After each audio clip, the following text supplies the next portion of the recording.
Okay મિત્રો, આજે આપણે સ્ટાન્ડર્ડ 8 માં ગ્રામરનો ટોપિક શરૂ કરી રહ્યા છીએ અને એમાં આપણે સૌથી પહેલો ટોપિક છે પોસેસિવ્સ એટલે કે સંબંધક રૂપો. એની વિશે આપણે માહિતી મેળવવાના છીએ. તો સૌથી પહેલા આપણે સંબંધક રૂપો કોને કહેવાય એની વિશે માહિતી મેળવશું. તો સૌથી પહેલા આપણે એની ડેફિનેશન જોઈએ છીએ. તો ડેફિનેશન આપેલી છે used to describe words that show who or what a person or thing belongs to. એટલે કે એવા નામો કે જેનો વ્યક્તિ કે વસ્તુ સાથે શું સંબંધ છે આપણો એની વિશે આપણે જાણી શકીએ એને સંબંધક રૂપો કહેવાય છે. કે ભાઈ માની લો કે કોઈ વ્યક્તિ છે તો એનો એ વ્યક્તિ સાથે મારો શું સંબંધ છે. હવે હું મારા પપ્પાની વાત કરતો હોય તો મારા પપ્પા સાથે મારો શું સંબંધ છે એ મારે દર્શાવવું હોય તો મારે પોસેસિવ્સ ની હેલ્પ લેવી પડે છે. તો મિત્રો એવી રીતે કોઈ વસ્તુ છે આપણે એમ કહેતા હોય કે આ મારું ઘર છે, આ મારી સાયકલ છે, આ મારી પેન છે, તો એ આપણે માલિકી દર્શાવીએ છીએ કે આ વસ્તુ ઉપર મારો અધિકાર છે. તો એ દર્શાવવા માટે આપણે પોસેસિવ્સ નો ઉપયોગ કરતા હોઈએ છીએ. તો મિત્રો એવા જે શબ્દો છે જેને આપણે વ્યક્તિ સાથે કે વસ્તુ સાથેનો સંબંધ દર્શાવીએ છીએ એ આપણે એને પોસેસિવ્સ કહીએ છીએ. તો સૌથી પહેલા આપણે સર્વનામમાં એકવચન અને બહુવચન સમજીએ. એની પહેલા હું તમને પહેલો પુરુષ, બીજો પુરુષ અને ત્રીજો પુરુષ એની વિશે થોડું ક્લિયરન્સ આપી દો કે પહેલો પુરુષ કોને કહેવાય. તો કે પહેલો પુરુષ એટલે કે બોલનાર વ્યક્તિ. આપણે ઘણી વખત એમ થતું હોય છે કે ભાઈ આ પહેલો પુરુષ આપેલો છે, બીજો પુરુષ આપેલો છે, ત્રીજો પુરુષ આપેલો છે, એ ખરેખર શું કહેવાતું હશે. તો પહેલો પુરુષ એટલે કે બોલનાર વ્યક્તિ. અત્યારે હું બોલી રહ્યો છું તો હું છું પહેલો પુરુષ કહેવા, અને હું એકલો બોલી રહ્યો છું એટલે કે હું પહેલો પુરુષ એકવચન છું. હવે બીજો પુરુષ એટલે છે સાંભળનાર વ્યક્તિ.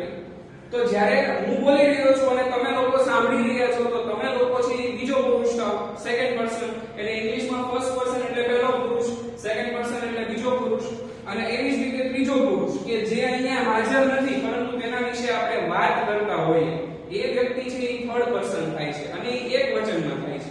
હવે માની લ્યો કે હું બોલું છું, તમે સાંભળો છો, હું પહેલો પુરુષ છું, તમે બીજો પુરુષ છો. પણ ત્રીજો પુરુષ છે એનું આપણે ઉદાહરણ લઈએ કે માની લો કે આપણે મહેન્દ્રસિંહ ધોનીની વાત કરીએ તો એ વ્યક્તિ અહીંયા હાજર નથી પણ આપણે એની વિશે વાત કરી રહ્યા છીએ એટલે એ થર્ડ પર્સન સિંગ્યુલર થાય છે. તો એને ત્રીજો પુરુષ કહેવાય. ઓકે મિત્રો, તો હવે આપણે સર્વનામ એકવચન અને એની સામે એનું સંબંધક રૂપ એકવચનમાં શું છે એ જોવાનું છે. અને એકવચન પૂરું થાય ત્યારબાદ સર્વનામ બહુવચનમાં અને એની સાથે સામે એનું સંબંધક રૂપ બહુવચનમાં શું હોય છે એનો આપણે માહિતી મેળવીએ. તો સૌથી પહેલા મિત્રો પહેલો પુરુષ, બીજો પુરુષ ને ત્રીજો પુરુષ એની માહિતી આપણે મેળવી. તો પહેલા પુરુષમાં છે આઈ નો મીનિંગ થાય છે કે હું. તો જ્યારે આઈ વાક્યમાં આપેલું છે અને આપણે બીજા વાક્યમાં એનું સંબંધક રૂપ દર્શાવવું છે તો ત્યારે મિત્રો આઈ ની સામે આપણે માય છે એનો ઉપયોગ કરીશું. એનું આઈ નું સંબંધક રૂપ થાય છે માય. તો મિત્રો માય નું ગુજરાતી છે મારું, મારો કે મારી. એવી જ રીતે બીજો પુરુષ એટલે કે યુ એનો ગુજરાતી થાય છે તું અથવા તમે. તો એનું આપણે સંબંધક રૂપ શું થશે તો એનું સંબંધક રૂપ થાય છે યોર એટલે કે તારું, તારો અને તારી. એનું સંબંધક રૂપ થાય છે.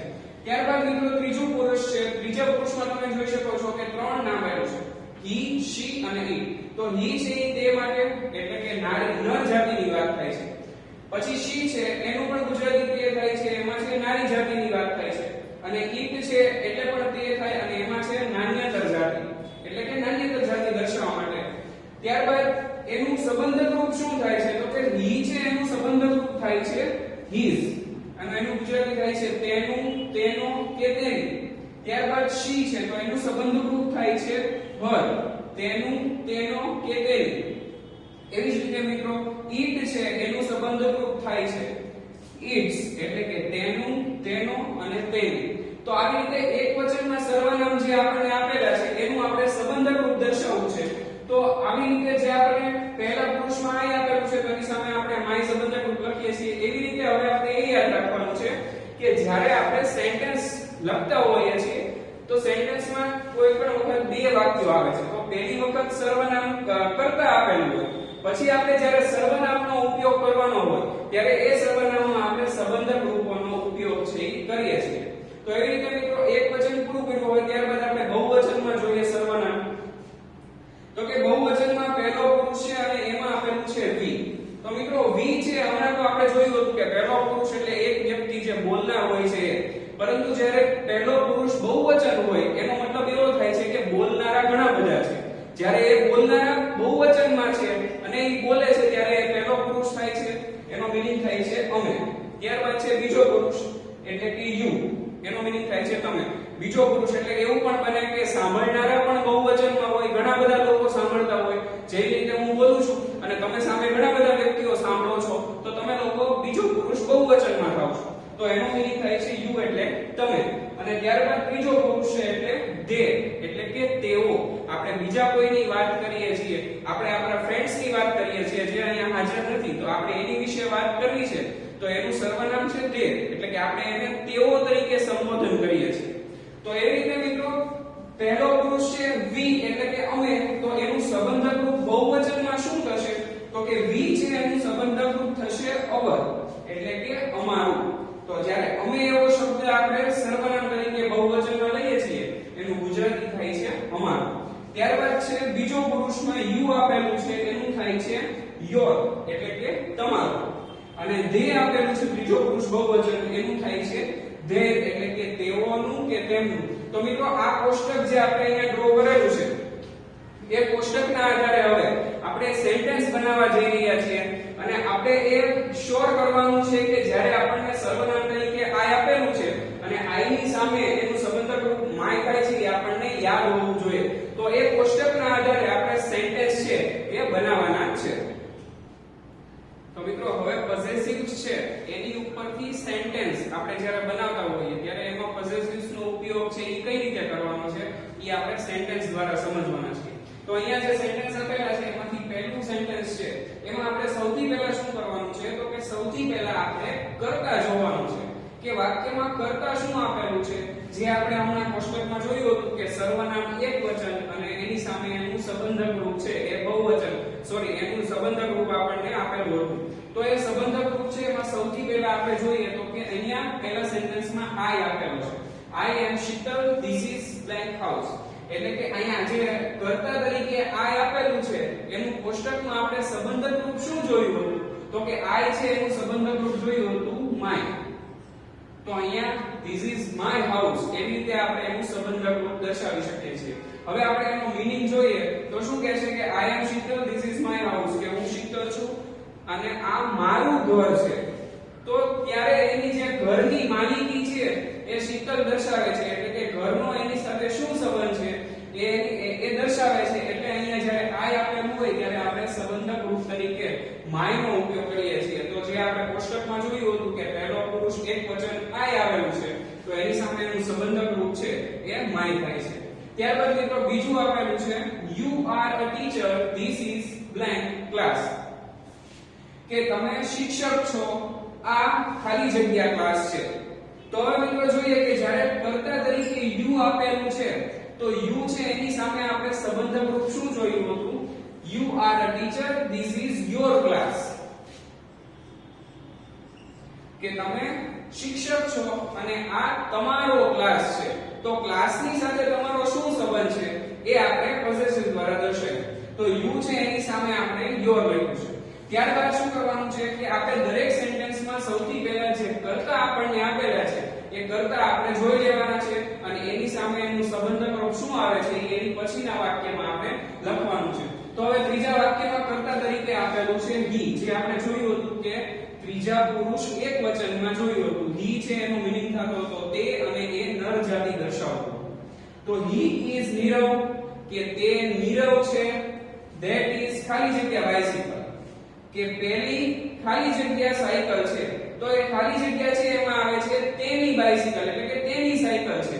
તો અહીંયા he છે એનું આપણે સંબંધક રૂપ લખ્યું છે his કે સાયકલ છે એની માલિકી કોની છે? તો કે નીરવની છે. તો એવી રીતે જ્યારે કર્તા તરીકે he આપેલું હોય ત્યારે આપણે એનું સંબંધક રૂપ તરીકે his લખીએ છીએ. ત્યારબાદ મિત્રો પછીનું વાક્ય છે she is a teacher, this is ખાલી જગ્યા class કે તે શિક્ષક છે અને આ ખાલી જગ્યા ક્લાસ છે. તો કે કોનો છે? તેનો ક્લાસ છે. તો જ્યારે she આપેલું હોય કર્તા તરીકે ત્યારે આપણે એનું સંબંધક રૂપ છે એ her લખીએ છીએ. મિત્રો હવે જ્યારે આપણને કોષ્ટકમાં સર્વનામ આપેલા હતા એકવચનમાં એ સારી રીતે યાદ હશે તો આપણે એનું સંબંધક રૂપ છે એ ખૂબ જ સરળતાથી લખી શકીએ. એવી રીતે પાંચમું વાક્ય છે it is an elephant that is ખાલી જગ્યા ટ્રંક, કે આ જે ઈટ આપેલું છે એ ત્રીજો પુરુષ છે અને એ શું દર્શાવે છે તો કે નાન્યતર જાતિ દર્શાવે છે કે એ નર જાતિમાં પણ નથી આવતું અને માદા જાતિમાં પણ નથી આવતું. એટલે કે એ છે it is an elephant that is ખાલી જગ્યા ટ્રંક, કે તે હાથી છે આ ખાલી જગ્યા ટ્રંક એટલે કે સૂંઢ છે, તો કે તેની સૂંઢ છે. તો અહીંયા આપણે ઈટ્સ લખીશું, કારણ કે ઈટ જ્યારે આપણને ત્રીજા પુરુષ એકવચનમાં આપેલું હોય ત્યારે આપણે ઈટ નું જે સંબંધક રૂપ છે ઈ ઈટ્સ લખીએ છીએ. ત્યારબાદ મિત્રો છઠ્ઠું વાક્ય છે we are children these are ખાલી જગ્યા toys. હવે મિત્રો અહીંયા 5 સુધીના જે વાક્ય હતા એ આપણે એક વચનમાં જોયા અને હવે પછી 6 7 અને 8 નંબરના જે વાક્યો છે એ આપણે બહુવચનમાં જોવાના છીએ. કે અહીંયા જે શરૂઆતમાં આપણને સર્વનામ આપેલા છે, કર્તા આપેલા છે, એ બહુવચનમાં આપેલા છે.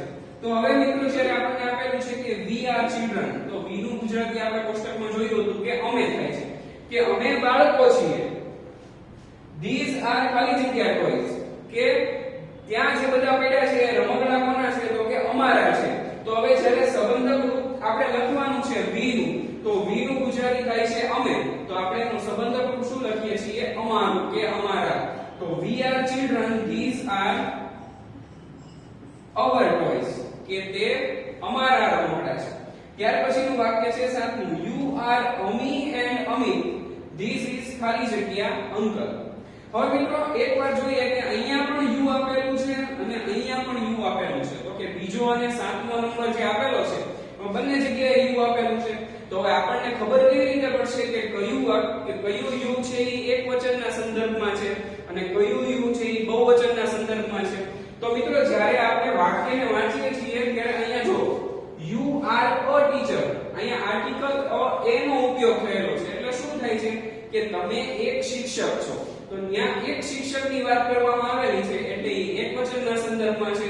અને અહીંયા જે વાક્ય આપેલું છે એમાં આપેલું છે કે you are Ami and Amit, કે તમે અમી અને અમિત છો. એક કરતા વધારે વ્યક્તિની વાત કરવામાં આવેલી છે, એટલે કે અહીંયા બે કરતા આપણને આપેલા છે અમી અને અમિત. તો હવે જ્યારે આ વાક્ય છે એમાં કર્તા તરીકે you આપેલું છે, તો ત્યારે આપણે સામેની શ્રેણીનું સંબંધક રૂપ શું લખીએ છીએ? you નું સંબંધક રૂપ થાય છે your.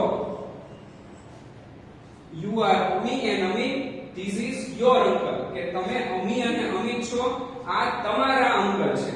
અને એવી રીતે મિત્રો છેલ્લું વાક્ય છે they are pupils that is ખાલી જગ્યા school, કે તે જે બાળકો છે અને that is ખાલી જગ્યા school, કે તે ખાલી જગ્યાની શાળા છે. તો હવે pupils એટલે વિદ્યાર્થીઓ, કે તેઓ વિદ્યાર્થીઓ છે અને આ ખાલી જગ્યા શાળા છે, તેઓની શાળા છે એવો જવાબ આપણે લખવાનો છે. કારણ કે આપણને કર્તા તરીકે they આપેલું છે અને they નું સંબંધક રૂપ થાય છે they. તો આવી રીતે મિત્રો સૌથી પહેલા વાક્યમાં આપણે કર્તા જે આપેલા હોય છે એને ફાઇન્ડ આઉટ કરીએ છીએ, એટલે કે ગોતીએ છીએ અને એ કર્તાના આધારે એનું પોઝેસિવ એટલે કે સંબંધક રૂપ શું થાય છે એ આપણે જોઈએ છીએ. અને ત્યારબાદ આપણે જે ખાલી જગ્યા આપણને આપેલી હોય છે, જે સેન્ટેન્સ આપણે બનાવવાના હોય છે, આપણે ક્લિયર કરીએ છીએ.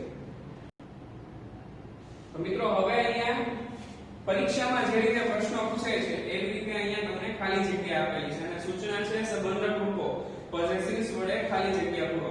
પરીક્ષામાં આપણને આવી રીતે ખાલી જગ્યાઓ પૂછાય છે. તો મિત્રો અહીંયા જે 8 ખાલી જગ્યા આપેલી છે એમાંથી સૌથી પહેલી ખાલી જગ્યા છે એ છે that is Neeraj that is ખાલી જગ્યા school. તો હવે આપણે શું કરવાનું છે કે અત્યાર સુધી આપણે જોયું કે શરૂઆતમાં કર્તા હતા, તો હવે આપણે વાક્યની વચ્ચે જે કર્તા આપેલા છે એ કર્તા હવે આપણે ગોતવાના છે અને એના આધારે એનું સંબંધક રૂપ એટલે કે પોઝેસિવ રૂપ છે એ લખવાનું છે. તો પહેલી ખાલી જગ્યા છે that is Neeraj, કે તે નીરજ છે. તો હવે નીરજ છે એનું આપણને સર્વનામ ખબર હોવું જોઈએ.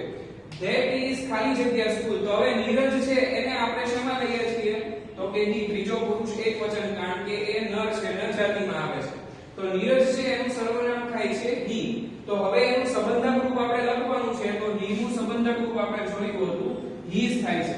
તો અહીંયા નીરજ છે એના આધારે આપણે સંબંધક રૂપ લખીએ છીએ his, કે તે નીરજ છે અને પહેલી તેની સ્કૂલ છે. તો અહીંયા નીરજ છે એનું સંબંધક રૂપ આપણે નીઝ લખ્યું છે. તો મિત્રો હવે જે આગળની ખાલી જગ્યાઓ છે, જે 7 ખાલી જગ્યાઓ બાકી રહે છે, એ તમારે હોમવર્કમાં એક્સરસાઇઝ રૂપે લખવાની છે અને નોટબુકમાં પણ એ એક્સરસાઇઝ તરીકે લખવાની છે.